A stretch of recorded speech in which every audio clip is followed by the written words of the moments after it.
Hey guys, welcome back to the channel. Hope you're having a good one today. I'm Nick, and it's that time of the month again to unbox our horror pack. This is for the month of April 2022.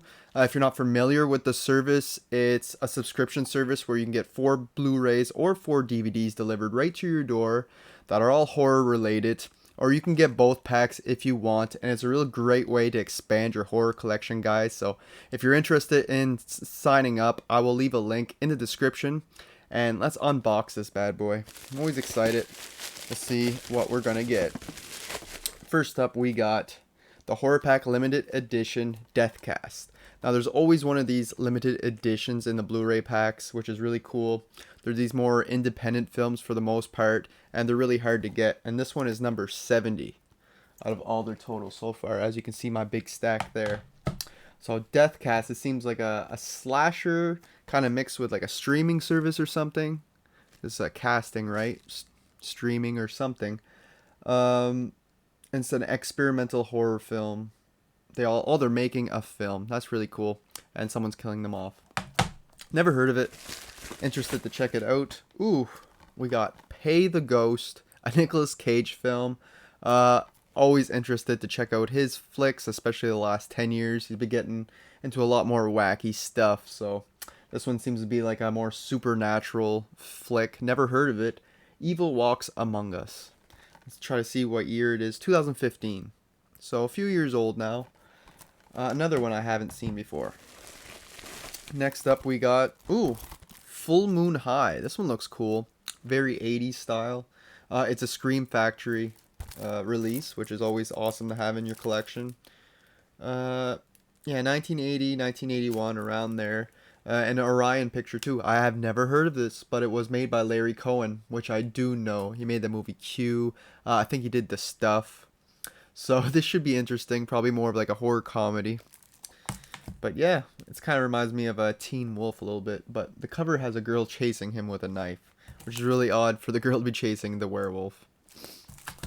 And lastly, we have The Final Wish. Now, I have heard of this one. I never seen it though. It's from the creators of Final Destination. Few big names: Michael Welch, Lynn Shay from the Insidious movies, and Tony Todd, of course, from Candyman. And he was in the Final Destination movies as well. And it seems to be, like, obviously a movie about wishes. It says an effective Final Destination twist on the monkey paw. So that sounds really interesting, because Final Destination, you know, with all the freak death accidents and that, mix that with wishes and a monkey paw. Sounds interesting. Sounds more like it would be for a short and an anthology movie. But let's see how they do with a full-length film with this. But yeah, excited to check it out. I do love the Final Destination, and it's funny they named this one The Final Wish. Not too far off. So there you have it, guys. There's my 4 movies from this month's horror pack, the month of April 2022. These are the Blu-ray packs, and I also have a bunch of pickups to show you guys that I picked up on my own this month.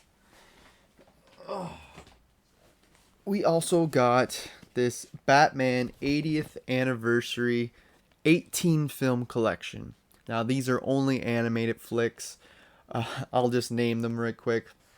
We got Batman Gotham Knight, Year 1, Under the Red Hood, Bad Blood, Batman vs. Robin, Son of Batman, The Dark Knight Returns Part 1 and Part 2, Assault on Arkham, The Killing Joke, Batman and Harley Quinn, Gotham by Gaslight, Batman Ninja, Return of the Caped Crusaders, Mask of Phantasm, which is the one film that went to theaters back in the 90s, Mystery of the Batwoman, Superman, Batman, Public Enemies, and Superman, Batman, Apocalypse.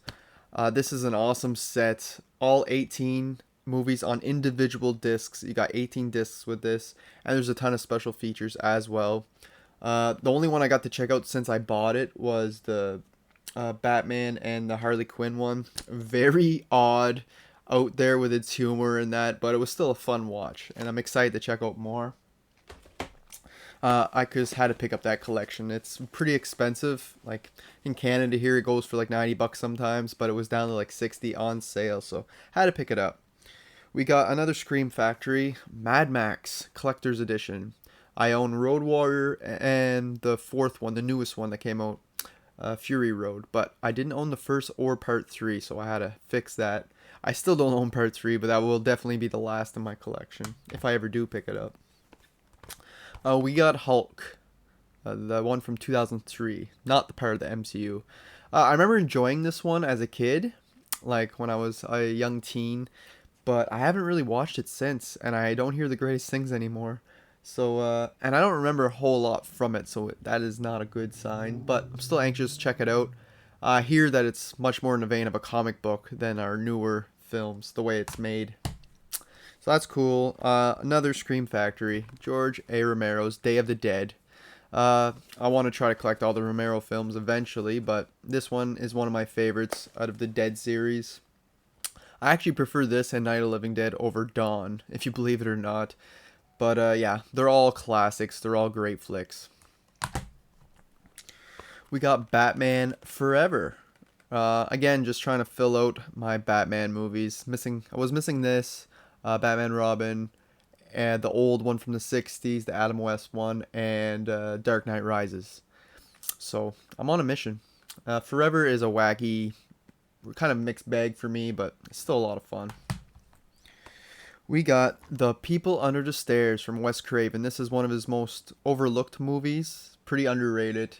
It's like a home invasion flick that goes wrong once they get inside, like most of those home invasion flicks. And it's a really good time, and it's a shame that everybody only talks about A Nightmare on Elm Street and the Scream movies and such, but they never give this one a shot. And it came out in 1991, the year I was born, so definitely go check that one out, guys. It's worth it. Speaking of Scream, we got the very new Scream 5, Scream 5 Cream, whatever you want to call it. I have a really good time with this. It's still my favorite movie of this year, even though I do have problems with it. But it's just so goddamn entertaining that I can kind of overlook those when I'm rating the film. They botched the killers, I feel, and the final act a little bit. But like I said, they did a really good job on all the meta humor and that the series is known for. And lastly, we got Spider-Man, the first one. I don't like this cover how it says 1. It's like as if this should be part of a collection, but it's not. But it was cheap, like $6-7. I had to pick it up. I own 2 and 3, so why not own my favorite one out of the Sam Raimi bunch? And that's it, guys. That's my pickups for the month of April. I actually had some this month, aside from my horror pack. And of course, we had that Batman one as well. All amazing pickups. I can't wait to watch them all. And until next time, guys, I hope you enjoyed that. Like I said, the link for horror pack is in the description. And just thanks for watching.